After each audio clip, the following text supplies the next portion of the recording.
so it is not in the interest of the people. Then we have said that there is a need for stability and predictable county budgets. Honorable Speaker, we in this Senate passed a very useless bill called the disbursement schedule. Every single year, not a single year has the National Treasury, led by that John Badi, Honorable Speaker, ever honored the disbursement schedule that we pass in this House. We just pass these laws to tick boxes. When has the Treasury, the National Treasury, ever complied with that disbursement schedule? And then sometimes you'll hear very senior people in government, they go around in rallies and saying, counties, we are up to date with their disbursement. And yet the county governors come and tell us a very different story, Honorable Speaker.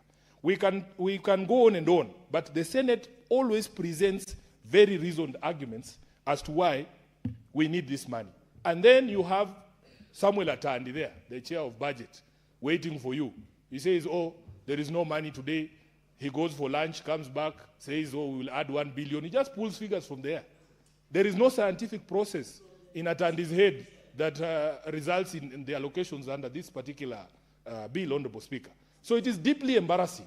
And I want the people of Kenya to know that the people who are betraying the dream of devolution are members of ODM. They are the ones betraying the dream of devolution. If Samuel Atandi, as the chair of budget, put his foot down, and he comes from Siaya, he passes by Raila's grave every day. Can you imagine, Honorable Speaker? This is somebody who comes from Siaya. He calls himself Baba's child. In fact, I was seeing on social media, even the DJs who perform at their events are not being paid. And I want Atandi to see me on TV there.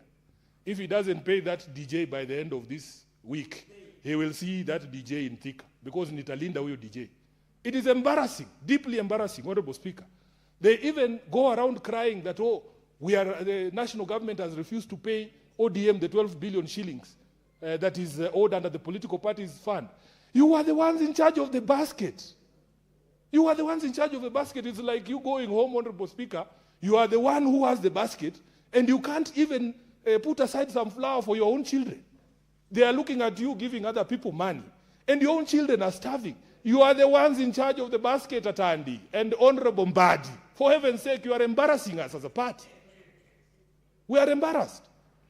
Instead of crying like the rest of us here, why don't you just take the money and put it in the budget?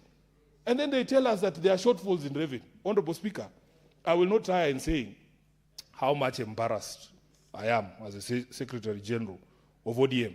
The National Assembly, Honorable Speaker, uses 4 methods to deny counties money. The first one is the base amount that they use to calculate the revenue. Article 203 of the Constitution, sub-article 2, says that in every financial year, counties should not receive less than 15% of the revenue that has been received, audited, and approved. Now, what they do is they ensure that they are never up to date